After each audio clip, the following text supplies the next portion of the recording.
I started out in the department some 22 years ago working with youngsters. From 18, some of them even younger, 16 to 25 years old. We have a large number of the people here that is the same people that I was dealing with then. They have grown up and graduated through the institution and finally arrived at San Quentin. Came out of the Marine Corps, I didn't have much money, you know. And I seen people with money, you know, so I knew about weapons. So I figured it'd be easy, you know. So I just picked it up and started robbing. This is a beef that's concerning a 14-year-old girl and two 16-year-old girls. We had a sort of our own argument going on, you know. And the police came in. I figured that money would cure all the problems I had and just take care of all my needs at the time. Of course, I realize now that this isn't true. Don't get me wrong, I still like money, but I know that's an improper way of attaining it. I'm 32 years old now. Been doing it ever since I was, I've been doing it every day. I do it every day, 7 days a week. And, I boost in a day like a job, you know what I mean? And there's days where I don't steal, and I get pissed, you know what I mean? And the next day I go out and I steal double, you know what I mean? And then I feel happy. Well, I used to be a professional fighter and lost my temper at one time and hit somebody and hurt him pretty bad. So my beef is assault. That's my problem. Mine is mostly a problem of emotions.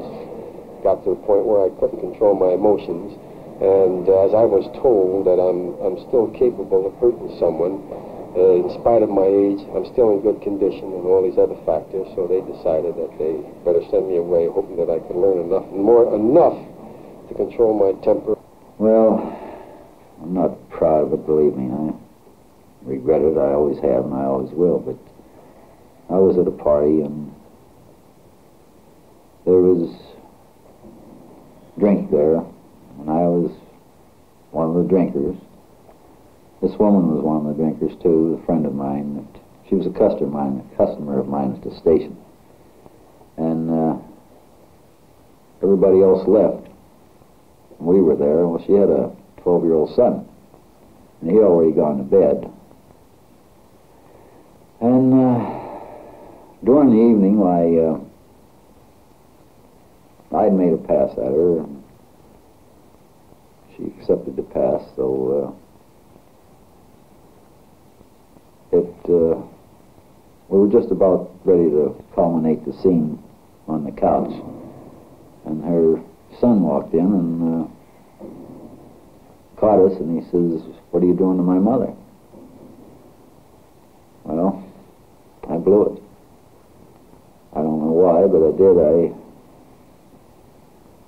I strangled both of them. All I can remember clearly is her starting to scream, "He's raping me, he's raping me. Call the police."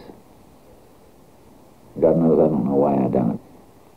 And the judge told me I was to be taken to San Quentin and be executed as prescribed by law. That's, you just look at the judge and that's it. But the realization hits you when you receive your slip of paper, your verification of your death sentence. And I looked at that slip of paper and said, on March the 10th, 10 a.m., you will be executed. That hits you, then you know those people weren't fooling. Evening prior to the execution, the person who is supervising the execution takes the officers who will be sitting with the man during the night to Condemned Row, where the man is informed that it's time to go downstairs. We bring him out of the cell and place a set of leather cuffs on him, take him down a flight of an elevator of 5 floors, and put him in a holding cell where he will stay for the night.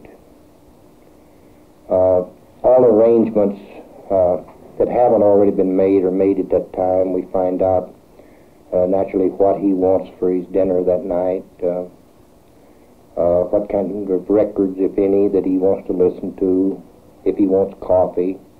or if he wants tea or milk or whatever the case may be. Then,